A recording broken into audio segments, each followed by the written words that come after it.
Hi everyone, today we have a new video review, and as you can see, this time we're going to talk about fresh release from ICM. And this is quite an interesting set because here we get infantry weapons and chevrons for armed forces of Ukraine. You can see some impressive numbers here. So we have 468 chevrons included, we have 56 patches, we have 34 shoulder straps, and we have all of this armament which you can see on the box art. So this is rather useful set for all diorama builders, especially these ones who would like to add something unusual for their figurine, or maybe they would like to add a specific arm or weapon. That's where you will be quite pleased to find all of this stuff. And as you can see, it is molded in 1/35 scale, so kit number 35749, it's written here, and the box size is typical for such release from ICM. So here is comparison with my hand. And well, as I said, box art is rather impressive. But there are a few things which I would like to talk about in this video, so we will come back to this later. On the side of the box you can also see some information about the actual kit. So we have 165 parts for assembly of infantry weapons, 26 parts for assembly of machine gun Maxim, and that's pretty much all. On the opposite side you can see also some side profiles for some of the weapons. Obviously there are more, as you saw on the box art, and as for the packaging, it is typical, so I will need to cut through the plastic seals in order to open this box, so just give me a second. In the meantime, I can remind you that you can find the previous figurine sets as well on our YouTube channel, and I reviewed them and they were quite nice, so it's definitely worth taking a look in case you are interested in some modern diorama project. But usually ICM is quite good in terms of the figurine details and also those weapons and equipment details, so that's why it should be a really nice thing what we have here inside. So as I said, box design is standard for this brand. As you can see, we have this color printed top section, and then we have white cardboard box inside which actually protects all the parts. And if I open it, okay, so here is what we have inside. As you can see, all frames are separated into several plastic bags, and well, we do have the similar plastic sprues, but I guess it is just separated according to the items which you will be replicating. So I'm opening the first plastic bag, which is dedicated to the machine gun Maxim. And this one is quite interesting because there were a lot of photos that this machine gun was actually used, and well, I'm not sure if it was like 100% true, but nevertheless, here we have the first plastic sprue. And maybe I will also place the second one, which is coming with the, let's say, main body and also the armor shield, the front side of this armor shield part. And as you can see, molding quality is really good. These parts are not big. This is just a weapon in 1/35 scale, so that's why the elements are not that huge. Nevertheless, they look really good. And as far as you can see, there are also two positions included. We'll check it further in the assembly manual, but here on this sprue you can see two types of these parts. So I guess one is a combat position and another one is just like the transport position, but I might be wrong, maybe there is some different idea. And now I'm opening the next plastic bag meantime, so just give me a moment. Here we have a bigger plastic sprue, we have a bit more variety on the items. Because, for example, here we have a sprue B, which is dedicated to mix of parts. They are absolutely identical, so I will leave only one because they carry the same set of parts. So as you can see here, we have this case for the drone. We also have the AK 47 or 74U because it's a shortened version.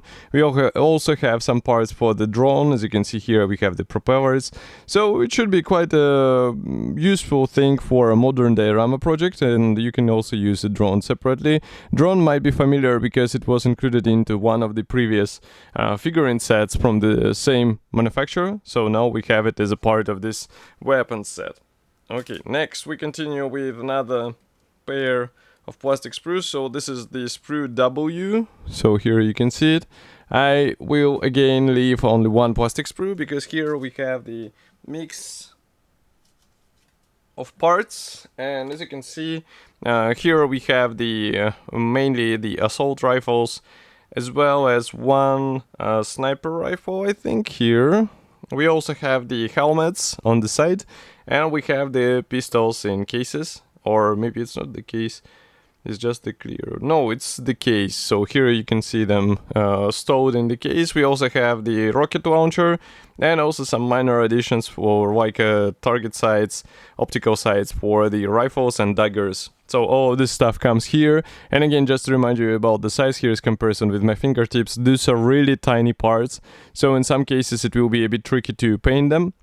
But that's why the one-piece painting style is molding style is actually good, because it will give you a bit more precision with the final result, because you don't have to glue anything separately.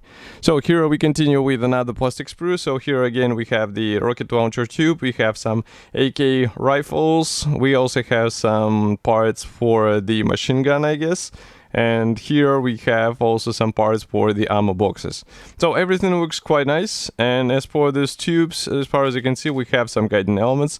So it will be easy to combine them together, but otherwise I don't have anything to say. There is no flash on the parts. They look quite clean. Maybe I can show, for example, the AK rifles a bit closer so that you can check what we have in terms of the molding quality. As you can see, there are clear and crisp. All the features are quite prominent, so it's just a matter of careful painting. Maybe also weathering, because these rifles rarely stay in a factory fresh look.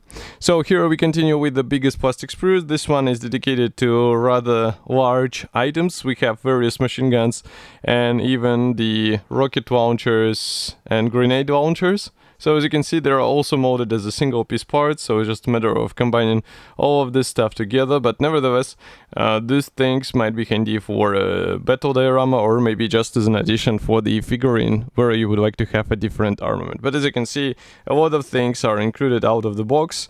And next I can also show you how this stuff should be assembled, because we have the assembly manual here, but we also have the Decals sheet here, so this will be interesting as well, so just give me a moment. With the decals, we have quite an interesting situation, because this is something what I was asking in the figurine set for a long time, and all those chevrons are quite handy for depicting them on the uniform. This is something what is not usually included into the figurine sets from ICM, but nevertheless here we get it as the standard inclusion. As you can see, there are various departments and branches, and I think the printing quality is really good, so it's just a matter of deciding which one you need on your build. But as I say, this is a really good thing, and I hope it will be included in some future sets of ICM in terms of the figurines in 1/35 scale. Okay, next we continue with the assembly manual. So this one is molded as, or printed as, a large cover printed brochure. We have here the short history note, and then on the first page here you can see the parts map, and then we have the assembly and marking guide for the weapons, infantry weapons. Here we have the some of the assembly steps for the Browning M2. We also have the automatic grenade launcher. Here we continue with the SPG-9 mounted grenade launcher. Then we continue with the Beretta machine gun.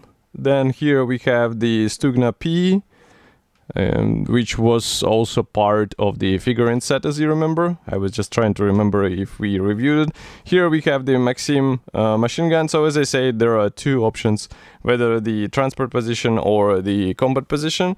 And here we have the FPV drone, of course. So this one is also assembled out of several parts, surprisingly, so you can paint them separately. Here we have also the designations for the chevrons, so that you understand where they come from. And then we continue here with more of the chevron designations, and also we have the patches, and that's pretty much all. We have also the strap shoulder and some other patches included there. So overall, this is a really useful diorama set in 1/35 scale. It should be already available. You can get it, for example, in Modelimex.